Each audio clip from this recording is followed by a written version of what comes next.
All right, so welcome to our panel in honor of Asian American and Pacific Islander Heritage Month 2022. I first just wanted to start off by talking a little bit about the thought and choice behind our panel title, No Longer Invisible, Reclaiming the Narrative Through the Voices of Our Community. Within our country and city, our history and media, Asian American and Pacific Islanders have been underrepresented, stereotyped, often seen as perpetual foreigners, unable to fully integrate and be a part of our country. We're seen as a monolith often, ignoring the incredible diversity, the unique cultures, the achievements of each group. And in recent data, we've actually found that 58% of Americans couldn't name a single prominent Asian American, and 42% couldn't think of a historical experience or policy related to Asian Americans. Yet, unfortunately, we don't have Asian American history mandated in most districts, including our own. And we continue to feel the reverberation of these things, from violence against our communities to government officials demonizing entire nations. Because of this, we titled this panel No Longer Invisible in order to reclaim this narrative and shed light on the many issues and the topics that are a major part of the AAPI community in Philadelphia.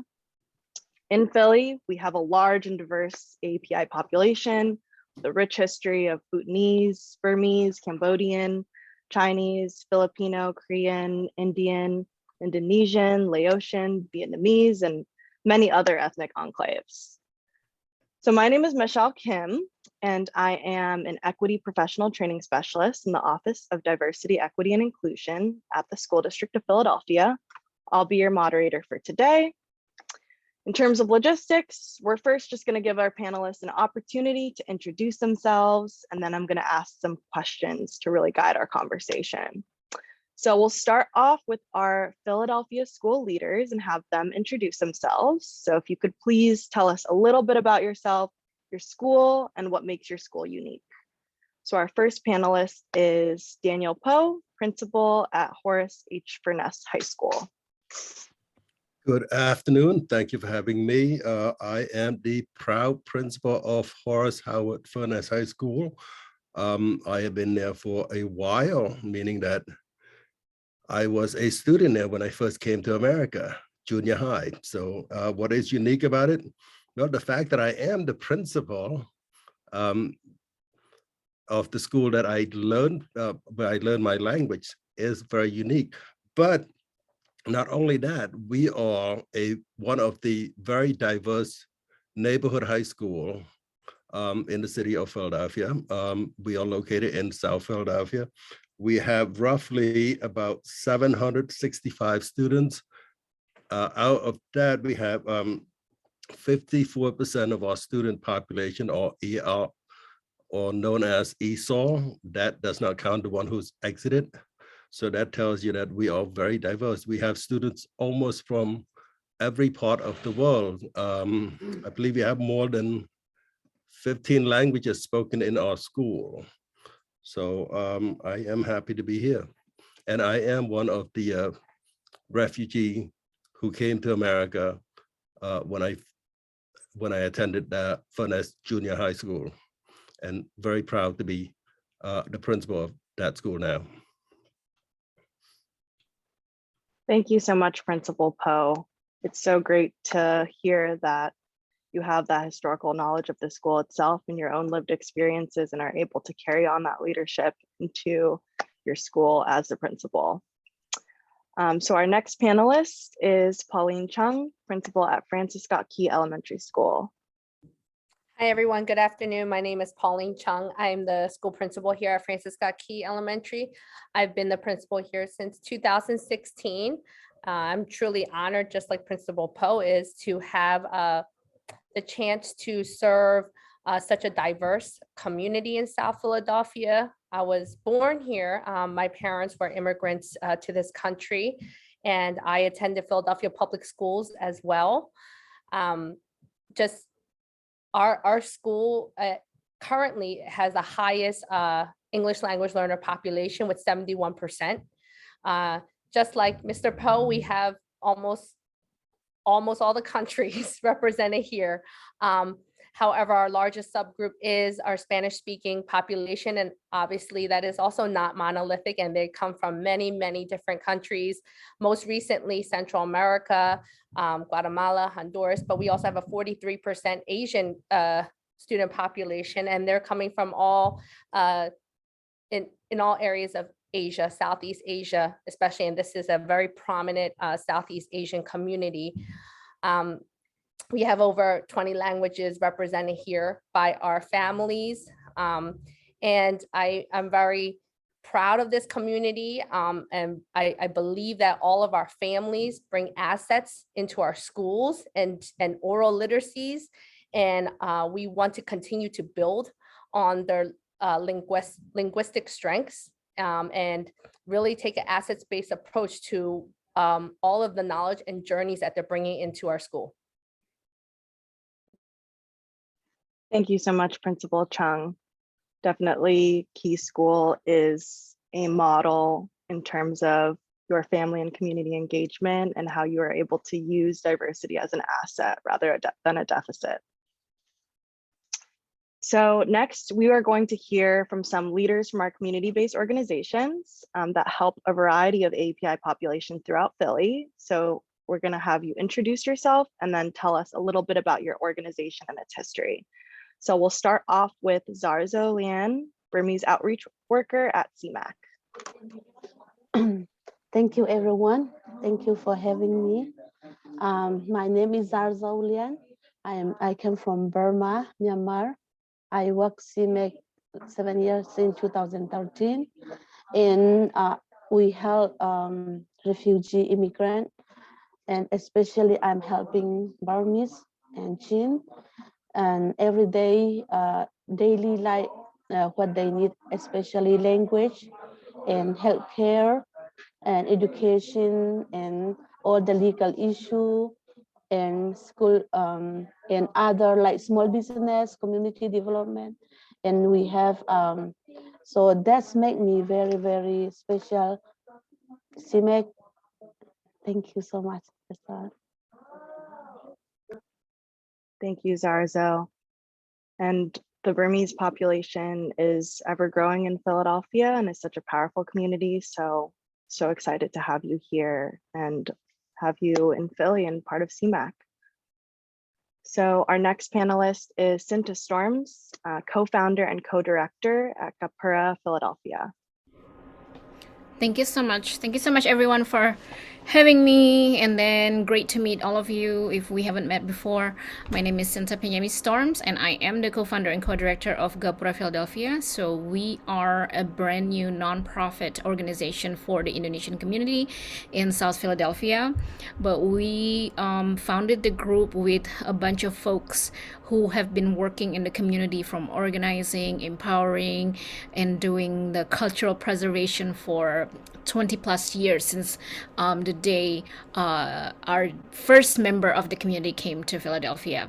Our mission is to honor traditions, empowering the community, and also discovering dreams. And we have been doing this for many years, even before Gapura. And then I see there are folks here from Cmac and then folks from API-PA. So we have been collaborating with many different community organizations, and we want to continue doing that with everyone within our community and beyond our community.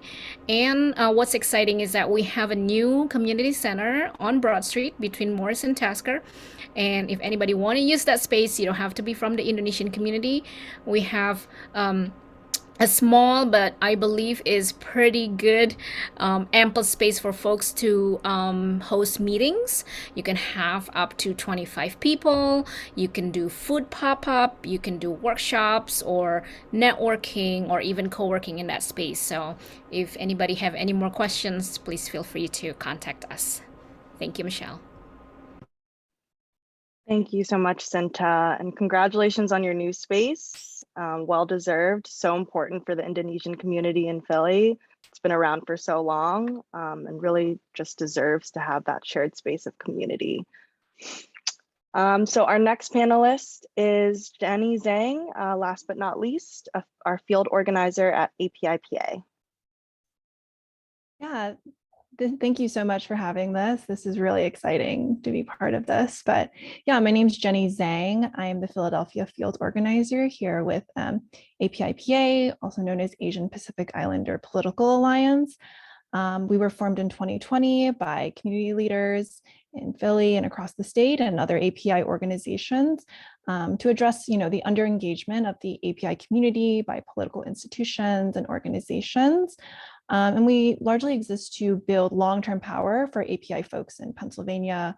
So this could look like coordinating political, electoral, and legislative work to hold our elected officials accountable, doing, culturally competent and linguistically accessible direct voter contact with their communities. And, the ultimate goal is just to make sure that our people in Pennsylvania and in Philadelphia have everything they need to be, safe, healthy, and strong. Thank you, Jenny. Y'all's work is so important. API folks are an essential voting bloc, often not acknowledged and recognized. So glad to have you, as well as everyone here. So thank you all for those wonderful introductions. As far as flow, we're gonna again start off with a question for our school leaders and then our community orgs. And then we will discuss broader questions with the entire group. So our first question for school leaders is, as one of the few API school leaders in the school district of Philadelphia, what does it mean to be a leader at your school and in your community?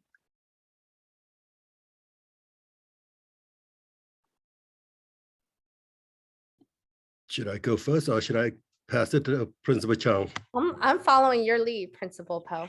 All right, good to know. All right, so for me, I believe that's a great question to ask, because as a school leader, it's not only that we're in charge of the school, but we're in fact working with the community in supporting the school and the learning process. So for me, being visible to our students and to our community is the key, because I personally want people to see me that we are represented. The school principal is not only locked in our building, but we are all available in the building as well as outside the building to let staff, students, and parents know that we are accessible. We are here working in collaboration with them for the need of the school students and the school community.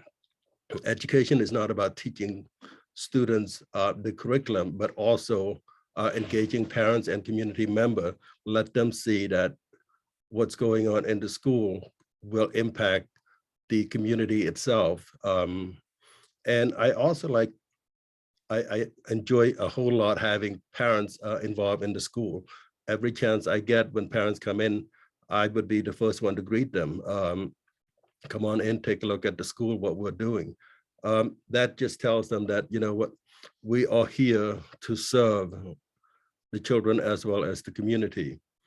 I think that would be it for now. Principal Chung, take over.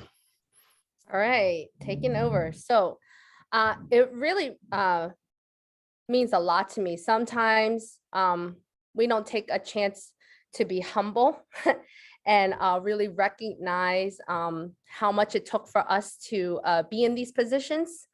And for me, I take this very seriously in terms of how much power we have, not just as administrators, but educators have a lot of influence and power. And I take that very seriously, because we have the power to change the trajectory of students and families' lives.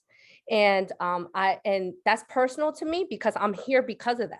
I'm here because someone believed in me, and we have to be that for families. When they come over here and they come to this country and they don't have anything, we may not always fully understand their experience. And for that, they made the ultimate sacrifice. They may not be able to attend what we consider norms, parental involvement events, but they made the ultimate sacrifice in terms of leaving everything they know to come to a very unknown place. And for that, that is something that really drives everything I do. I also make sure that I'm a leader who's very visible, just like Principal Poe said. I work for the school community and families. And so, yes, there's a lot of stuff we have to do in terms of administrator task. But first and foremost, without families and students, we wouldn't be here. So to me, anytime a family member or a parent or student needs to talk to me, I'm accessible to a fault, but that to me is my job. Nothing above anyone, but really on the ground with everybody.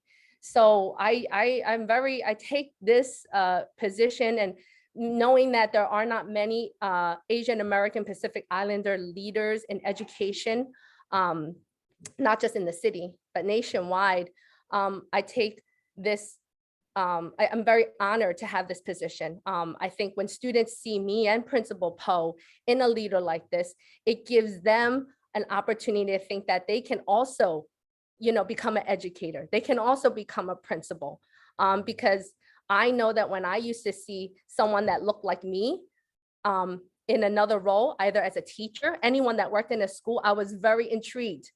I wanted to know more, because I didn't see enough of that around me. So like I said, this is I'm truly grateful for this role, because I think we sometimes don't recognize how much power and influence we have. Just walking down the hall, we have, what students are thinking and what they're imagining themselves. We might not be able to hear it, but it's happening. So. If I can add two more things to what Pauline is talking about.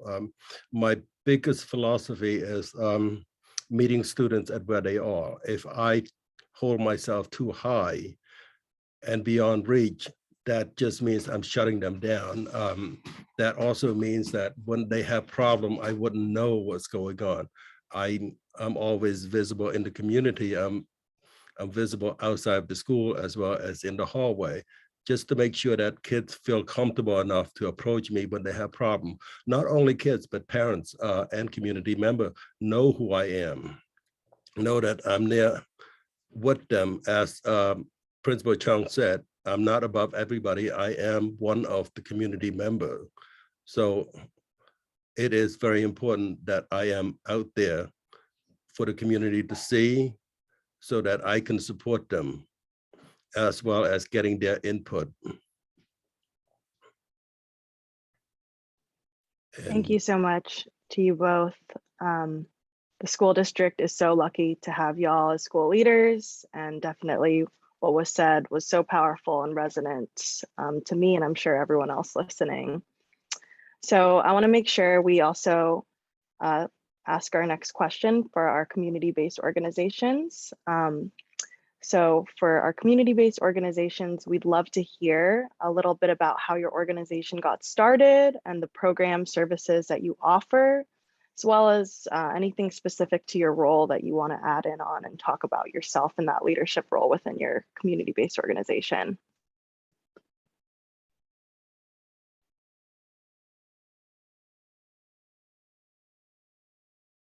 Okay, you want me to start? Yeah, sure. Okay, the Cmac Southeast Asian Mutual Assistance Association Coalition was started in 1984. The 5 of the community leader, come together, and they want like help each other. So how they started, and we like the people come from another country need help. When I come to United States, very hard to find a job. So because of the language, and like if we don't have the kind of Cmac, all the people we serve in like every day, like very busy. Like people come without shoes sometimes, and without, they don't have nothing, but they come with hope. We can give them hope, and we can help them what they need, basic need. But for them, it's very difficult. Like they want to make appointment, their children are sick, or they have to do something with the legal, and it's so many things, and especially relationship problem like domestic violence. In my country, we don't have that kind of help, but here, like abuses, relationship, that kind, we all help in here. And I'm very proud working in Cmac because we need help. If we don't help them, they don't have no place to go. So they come here to see us work in, and very easy to get help, and the language is here, and then all the people are, we try to support each other. And then the community, I think, CMEC is very special for our community. And right now we have a clinic, West Center, and people can get social help, and plus the clinic, and then also they can get service. Another like example, like if they want to start small business, we can educate them how to start, and also language ESL program and computer basic program, and all other relate with the family issue. So every day, we're struggling with like family life. The husband have only one income, and the wife don't have driver license and no experience, no education. So she like only one income is not enough for like 5, 6, 7, 8 children. So we try to get like part-time job, or get some training, the kind, we educate them. So it's not easy to start in, with no one help. So CMEC is very, very good to get help, and we help with citizenship and green card and all the legal issue with like Philadelphia. We like so many people get the ticket, and they thought if they pay a ticket, everything will be finished. But they cannot read the ticket, and only signing and sending a fee is not the end. And they I have one that he got 11 points, and they're gonna suspend his license, and then he don't know what to do, and he thought that paying the fees finished, and then he came to me, and then I that's kind of problem. It's very basic, but it's very new for our community. So that kind of problem, and because of our accent and our language, here they went to like Pandora or somewhere, they didn't get treat like other people. So that that's kind of challenging they face in our community. And then that time we are trying to help them the best we can. Thank you so much. Yeah, thank you, Zarzo. I know Cmac serves like more than 18 distinct linguistic communities, and I'm always shocked by how much work y'all do, how many different programs, initiatives, departments exist, because there are really important needs and issues that our communities face. So thank you for that. I really appreciate it. Does anyone else want to add their thoughts around their organization, how it started, and some of the services, programs they offer? I can talk about Gapura since it's fairly new. So we have the saying in Indonesia, tak kenal maka tak sayang, which means to know is to love. So we have been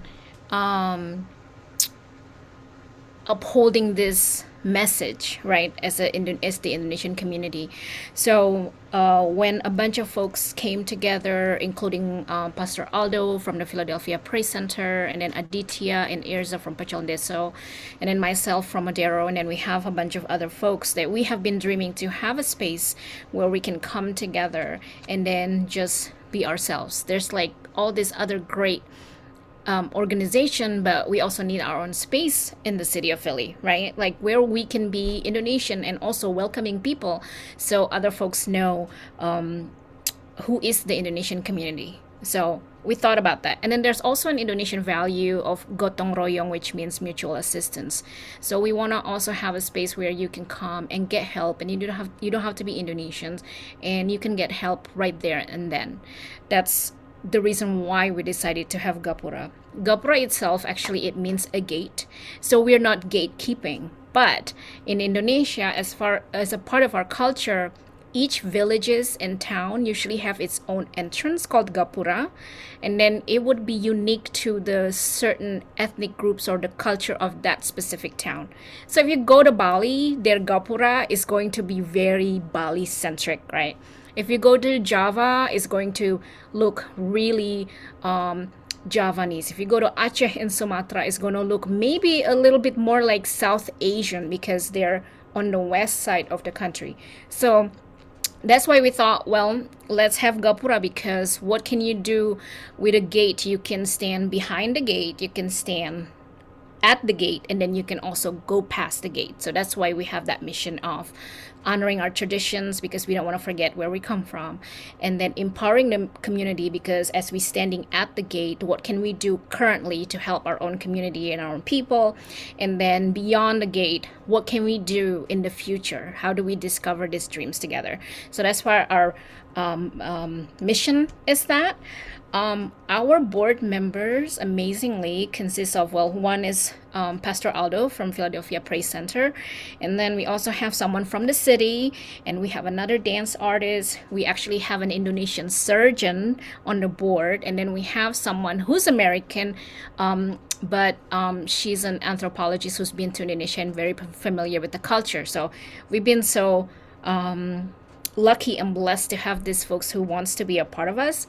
As far as our program, during the pandemic, Modero, Pachondeso, and PPC have been working closely with Kampung to deliver care packages to the community, especially to the elder folks. And then you don't have to be Indonesian. We started for the Indonesian community, and then we sort of expanded this distribution and then invited anyone within the radius of like Harjana and the Cafe Pendawa at around Morris and Moore Street to come and then just pick up the care packages if you need it.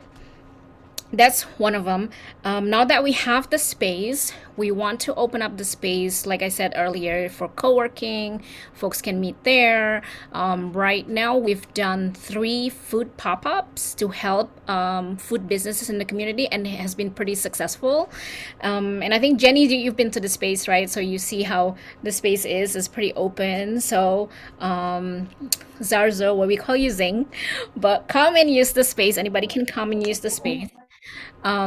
In the future, what we would like to do, and coming up very soon in the summer, because we just recently received a donation of 10 iPads, we want to do something like a senior digital literacy classes. So then our senior members can come and learn, how do I open email? How do I download applications and things like that? So we want to focus on just providing basic needs for the community.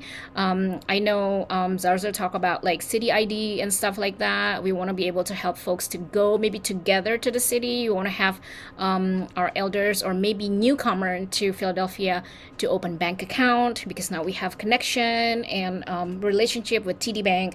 So just things like that, as well as a cultural class to provide that cultural connection for the community. So that's just a little bit about Gapura. Thank you so much, Cinta. That's really amazing. And again, so excited that y'all have a space. I love that phrase, to know is to love. Definitely want to learn it in Indonesian. Maybe we can talk offline after this. I want to give a chance, Jenny, since everyone was able to talk about their community-based orgs, if you want to say a little, or we can go on to the next question, up to you. For sure. Absolutely. Thanks so much, Michelle. And also, I sent a Gapura. The space is amazing. It was so lovely to be in that space last weekend. But yeah, just to talk a bit about APIPA, we were again founded in 2020. We are also a bit of a baby organization. And we were founded because, community leaders and organizations realized that there's this problem that historically the API vote has been, taken for granted or just absolutely completely ignored. And as the fastest growing demographic in the state of Pennsylvania, we were underengaged.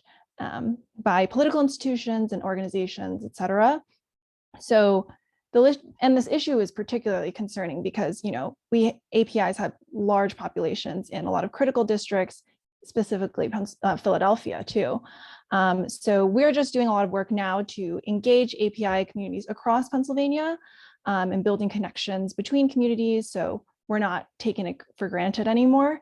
So we're actually visible, our needs are heard and valued, and people understand that we're here and we're a big part of this state. I'm the Philadelphia field organizer, so I largely work in the city, and I'm out here trying to meet community members, meet them where they're at, hear where they're coming from, hear the issues that are affecting them. And then also we provide trainings on how to grow leadership and for our partner organizations. And we just do a big range of stuff just to really get ourselves seen in the political and legislative space so that, we also can live well as Pennsylvanians. Yeah. Thank you so much, Jenny. And I hear this constant through line through all of your answers, whether a school leader or a community-based organization, that visibility matters, representation matters. Our communities have not been represented properly and visible, and there's a need to. So I commend the leaders here at the table and doing that work because that's so important. And then also just our basic needs need to be met as well, which I'm so glad we have community-based organizations here doing that important work. And we have our schools connecting with these community-based organizations to make sure that their families have those resources and services. So this next question is for us all, and the next questions after that are going to be for all individuals. So whoever wants to answer, feel free. This is a more personal question. Thinking about the communities you serve, your own lived experiences and identities, how do you define API, and what does API mean to you?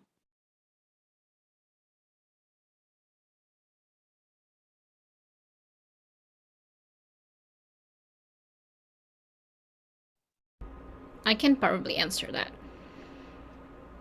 How do I define AAPI? I think now that we have this term AAPI, I feel like we're more included, because before it was just people just talk about Asians or Asian Americans or Asian immigrants. And with Indonesians, because we live with other immigrant communities in South Philly, right? We all look almost the same, right? Like some of us are brown, some of us are lighter complexion, right? So people would ask me, are you Filipina? Or will ask me, are you Cambodian? Some folks will ask me, are you Mexican? So I feel like for me, AAPI now really helps to raise the awareness that AAPI or the Asian community is more than just the East Asian communities, right? So I think that's very important to just mention that we get bundled in the other groups of Asians.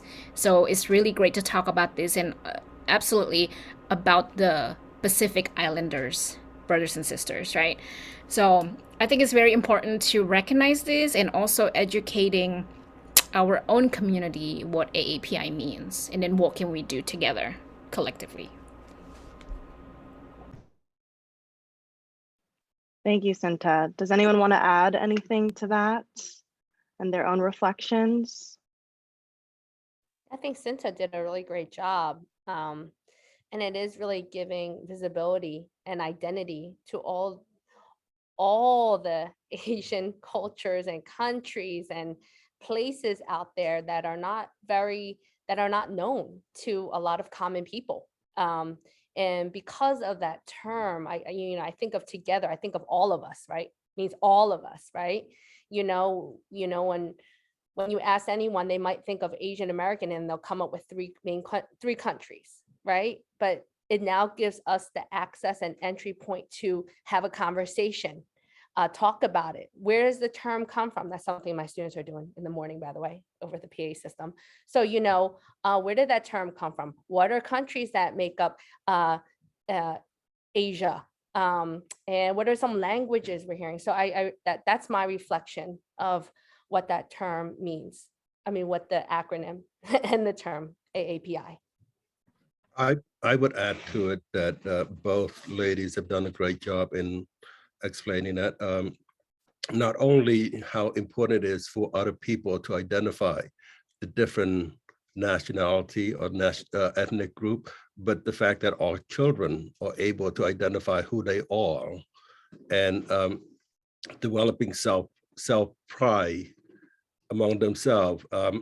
I've seen a lot of time children became so confused with their identity. They've either became Black or white. Now it's, I'm Cambodian, I'm Laotian, I'm Vietnamese, I'm Chinese, I'm Indonesian. So the fact that they get to identify who they are and being recognized by other people, I think that's huge. Thank you all. Yeah, definitely. That term did not exist when I was growing up, and that sense of an inclusion and belonging to now have that is so powerful. Language really matters. I remember growing up, people would always ask me, are you Chinese or Japanese? I'd be like, I don't know. I don't know if I'm either of those. I don't think so.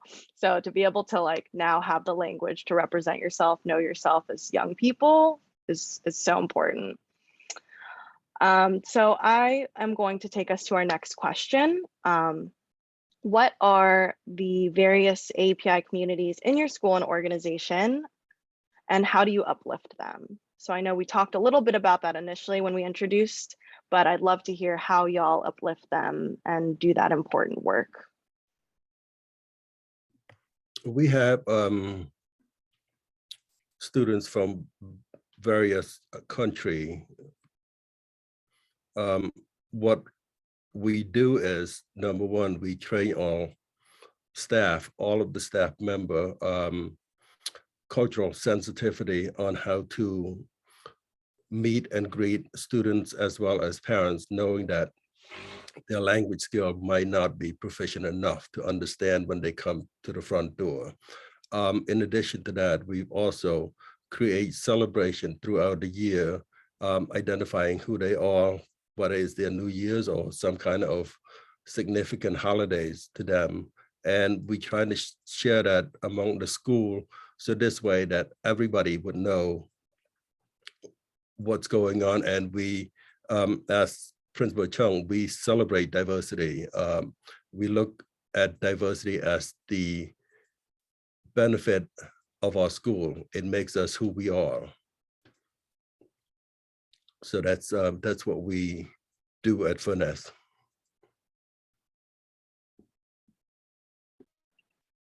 Thank you, that's amazing.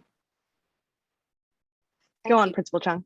Thank you, Principal Poe. And yeah, to me, when I first got here, it was just important that I reach out to as many community organizations as possible and provide the platform. I mean, I think this is, they're truly partners in the work. I think especially some of, our community organizations have so much more knowledge than anyone that's just coming into the school, especially me when I was new coming into the school, and letting them know that you see them as a partner. And at Key, the world is their oyster. If they want to table in front of the school, you're tabling. If you want to, have a program here, let's talk, you can have a program here. If I could provide a space for you for a meeting or a classroom for you, whatever it may be, let's do it. I really feel like since my arrival, when I first came, Cmac, which is a pretty well-known community organization, was involved, but not the way they're involved now. They're just like, we've had them do tabling out front during the pandemic every day with their partnership with Step Up to the Plate, fresh, offering fresh meals every day to the community. Now they do Friday meal packet distributions in conjunction with Phil Abundance. And through that, I have a Phil Abundance now connection. And so how I see is that these resources lead to other resources. These connections lead to bigger connections. And at the end of the day, all those connections, it's not benefiting me, it benefits the students and families. So that's how I feel like I've elevated our community partners, and I will strive to continue to do that. Thank you, Principal Chung. And I love that we're sharing this space with some of the organizations you just named and be able to continue to have those connections. I'd love to hear from Zarzo around a little bit about the Burmese community that you serve and how you empower and uplift them. I think that's something that's often not talked about, and especially in what's happened in recent years with Myanmar. I just want to give you that space. Thank you, everyone, especially Michelle. Yeah, our community now is like, I think more than 2,000 people living in Philadelphia, according to NSC, release. When I reviewed 2000, I think 2012, people are in and out, and then now people, because of our country, the political and the military, what they did to our people. So a lot of people flee, and they burn the whole city, the whole village.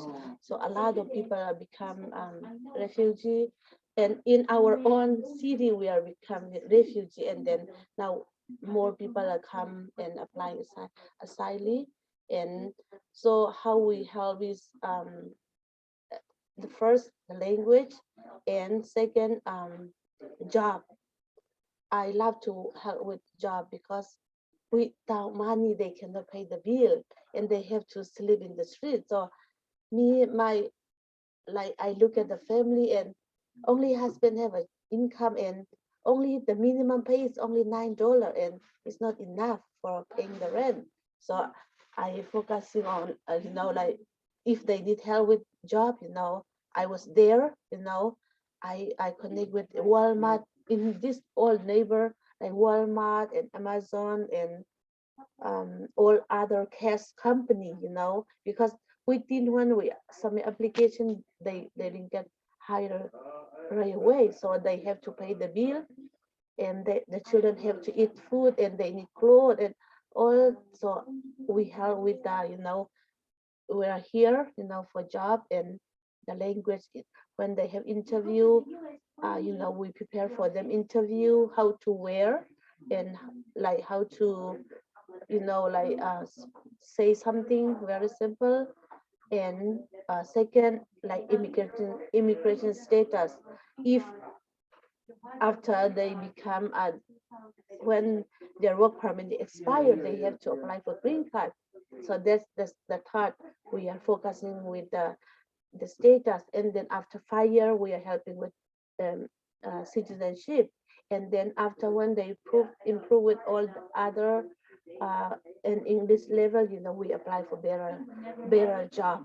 So the children and all the family have a better life within 10 years, like 2-year work authorization card expire, and then green card, and then how we help. And also we support each other, like helping, sharing information.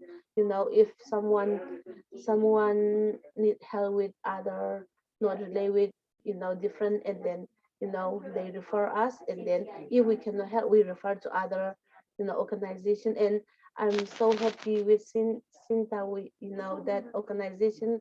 I want to come one day. And I'm also a mom, and also a chef. I make food for like Cmac and food truck since 2018, and I want to share my food too, Myanmar food. And then also I'm running small business. So I manage like 6 locations right now. So I'm very busy, but I love to help my community. That's why I'm here, and that's why I'm here today. You see me. I'm busy, but I love to help people, and especially like Asian community, because I went through, I'm come from Burma. It's very poor, and very like no hope in Myanmar right now. But in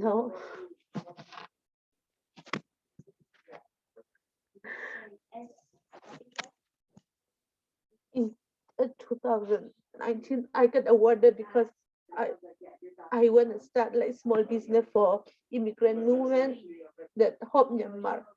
And my people, my country people are dying right now. And that's why I really want to work hard and help here. Thank you. Sorry. Thank you, Zarzo, and no need to apologize. You are such an important community leader in Philadelphia. I've seen you organize incredible protests, trainings, education to really teach the community around what's happening in Myanmar and how to help and how to support internationally. So I appreciate your voice so much.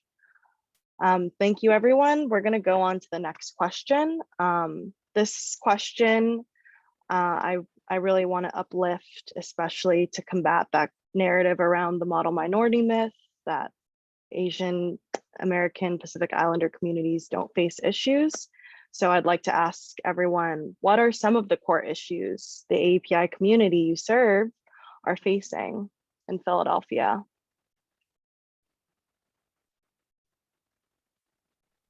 I can speak to this a bit. First, just short response, a lot. We're facing a lot. We're dealing with a lot.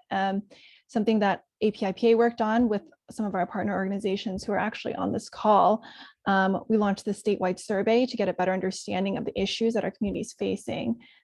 So we're currently holding some listening sessions to collect more like qualitative data, but preliminary qualitative data through our survey has shown that the Pennsylvania API community has faced, a lot of challenges, specifically around issues with language access, immigration, refugee status, healthcare, democracy and civic engagement, education access, and of course, like anti-Asian violence, which has been on the uprise lately.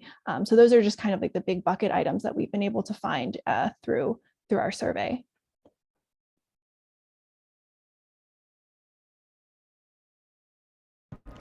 We had a listening session and also part of APIPA's project. We had a listening session. We had two listening sessions. The first one we had, it was great because we had the owner of Pandawa Cafe on 1529 Morris, I think, one of the oldest Indonesian grocery store, came and talked about the history of our community. So that was amazing to hear that. And then we have about 30 some people, but it was really a good mix of people. We have high school students all the way to grandmother, like who attended that session. And then the second session we had, it was all women. We specifically wanted to do that because a lot of times the women in our community feel like they sort of like nobody wants to hear their opinion because maybe, like with patriarchy and misogyny that's happening in the community. So we thought it was important to do that.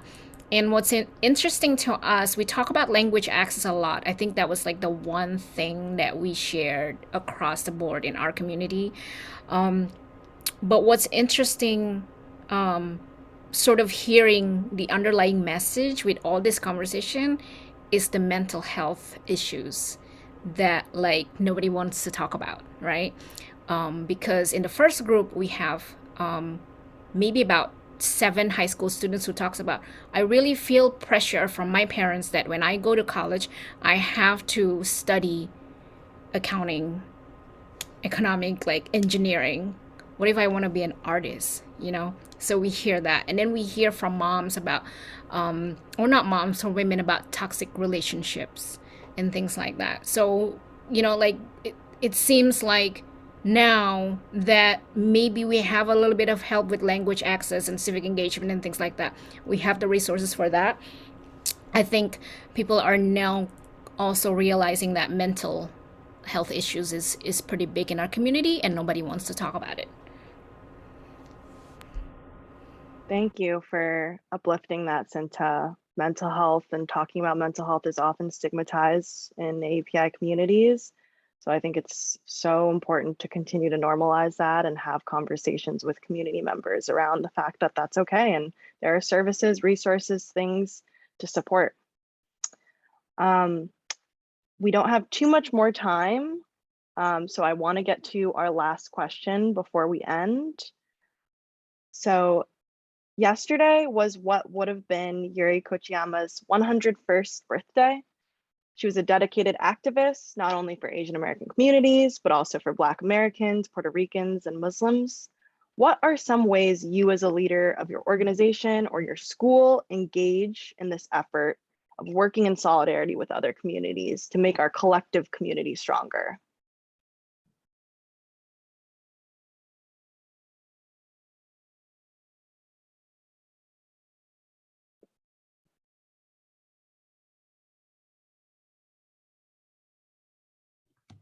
I can jump in on that.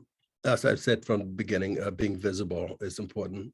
So we work collaboratively with different agencies within the school district, as well as organization outside the school district to support our students in mental health, as well as other family issues. We've have staff members who are specialized in mental health issues. We have, being a diverse school population, we've hired staff members who are mostly bilingual, so this way we can address language issues. Even if we don't have them available, we still have access to the language line to support the family and the parents. That's a tough question. I think that's where I'm gonna pass off to Principal Chung. Sure. That is a tough question, but I just think everything we do, what we embody, how we carry ourselves, our vision and our message is really highlighted through the way we carry ourselves and represent our school and community. I think we can become stronger just through these type of connections, just like being on this panel right here. It's empowering when we get platforms like this to share, discuss. We don't really have a chance. I don't, this probably is my first time, maybe, I'm not sure about you, Principal Poe, but in terms with the school district, you know, wanting to hear our voices. And because of this empowering experience, that leads us to, you know, feel validated, feel stronger. And I think that's how we can make our community stronger. When we're empowered, then we can empower our community. So I just think in everything we do, building each other up, being supportive. At the end of the day, we're all very, very busy in what we do in our own roles, school, personal, professional life. But you know, just not to forget that we really have to uplift each other and our voices. Thank you. Thank you, Principal Poe and Principal Chung. Does anyone else want to add anything to what was so eloquently said by our school leaders around working in solidarity with other communities? I would like to give a shout out to Zarzo for having the courage to come up here and stating the fact that a lot of things going on, and she's doing as her own way in supporting the community and her country. So kudos to you. And I'm glad we're on this and on this panel together. Yeah, we're so lucky to have you, Zarzo. Thank you. I know how hard it is to talk about your community issues when you're part of that community. So we really appreciate your courage and your voice. Just always having your voice is so amazing. So I think we have time for one last fun question. Wasn't sure if we'd have time for this one, but I think we do. We have about 3 minutes. So food is often seen as a way to share community and love with one another within the API community. It's definitely one of our love languages.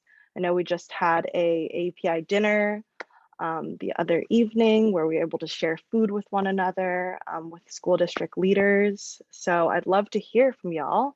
What's one of your favorite Asian foods to share with others? I'll start. Since I can't cook to save my life, I listened to Zarzo talking about she's being the chef. One of these days, I'm going to sneak out to Cmac just to try her food.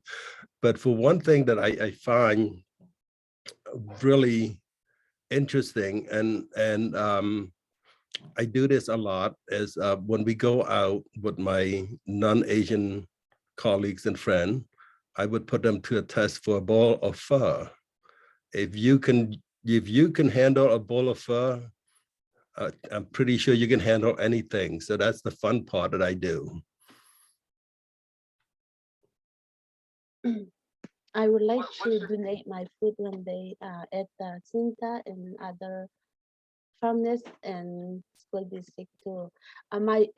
That's my own recipe because I was thinking how to get extra money for women, like immigrant women. So I'm thinking like, it's green beans, string green bean, and I just boil water. I put in like boil water. I rinse them right away, and then I put cilantro, scallion, and salt, if you like, and then fry onion and mix. And if people like peanut, I a little bit, put in hot pan and, put green and then put the peanut. It was really good. And I was the winner at 2018 at the food contest. Easy to make and then very healthy. You can eat with rice or you can eat with only green beans. So I would like to test, like I can make. Let me know my information. You can see. I can share you if you are interested. I just wanna, and then if you like want to try other my fried chicken with my own recipe, I can bring that too. And then sushi. This is I love to share food because without food we cannot live, right? So food is very, very important for every day. Without meal we cannot eat, when we put breakfast and lunch, dinner. So that's why I think it's good for business and good for our health and our life. Without food, you can. So I love to make like our own idea and then make this like starting small business. And that's how I help to like immigrant women to to like they come to me and learn how to make sushi. I teach them like how to get subset, how is important food when they handling food. They have to wash hand, they have to wear gloves, everything, because I'm subset, went for training. So like that's how I love to share my food one day. Let me know. Thank you so much. Thank you, Zarzo. You're an excellent sushi chef as well as other cuisines, but have had the opportunity and luck to be able to try your sushi. So I'm glad that you get to share with other people on this call. Cynthia, I see your hand raised. I'm Yeah. sorry, I have to go right now, but I Oh. do want to say thank you very much for this opportunity. And there's so much favorite food. I like spicy food, but I do love dim sum because it's like a buffet. You get a little bit of everything. Okay, so thank you very much. I'm sorry that I do have. You're Okay. totally fine. Sorry, we're going Thank you, over. Principal Chung. Bye, Principal Chung. Appreciate you. I Is just everyone okay staying a little bit longer to just answer this last question and final remarks? Yeah, I do have to go too, but it's okay. I can stay like a couple more minutes. Food is super universal. I don't know what happened with my community. There's so many Indonesian cafes and restaurants, right, in the city. But anytime there's an event with food, we have people coming. I just don't understand. It's a great thing, but I'm not sure. As far as favorite food, I love all kinds of food. My favorite is actually the satay, so it's like the chicken or like the meat stick, right? Like Cambodian has their own version, Indonesian have their own version, and then other folks have their own version. So that's my favorite. I would eat it with just like the sweet Indonesian sweet soy sauce, so we call that kecap manis, or with peanut sauce. So we connected so much through food. Back in, I forget, pre-pandemic, the Indonesian community worked with Equina Center, and we had International Food Festival, and we have over 1,000 people came. So this may be something that we can come together, right? Hint, hint. Maybe Cmac want to do like a recipe book, so we can also help your community, or maybe raise some funding for you, Zarzo, to send to Myanmar, however you want to do it. But I just again want to invite you to come and use Gapura. We have a kitchen actually there, so you can cook, and then we can do fundraising there through food, you know. Love the shared connection of food, and y'all are making me hungry. So I'm going to pass it to Jenny to, last but not least, share. Yeah, I definitely resonate with like food just being a way of love and community, and just sharing food with everyone is just such a special experience. Honestly, anything my parents cook, my parents are immigrants from China, anything they cook is just incredible. I don't know what it is. Maybe it's just because I was raised on it, but it's always great. I think I also really like, they don't make this, so that's why I can douhua, which is like a tofu pudding, and it's like you kind of just do what you want with it, put toppings on, sweet toppings, savory toppings, you just make it what you want, and it's just great. Just tofu, just what a great blank canvas. But yeah, I just love food. It's such a great way to bring the community together. Thank you all. And definitely, I think our family making food, the sprinkle of love makes it always tastier. My grandparents make the best food because of that, I would say, objectively. So we are done with our panel. I just would like to thank you all for taking the time to share your stories, your insights, your collective knowledge. We'll make sure any resources, programs, events that were mentioned are shared, and we'll also have them highlighted on our AAPI Heritage Month page. This will be available on the DEI Office YouTube channel to watch at your convenience. And please follow the DEI page and our cultural heritage pages for more information on other events and resources. Stay tuned for information on our upcoming Pride Month activities. All right, thank you all. Appreciate you. Thank you, Michelle. Thank you. Thank you. Thank you Thanks for so having me. much. I think we can stop the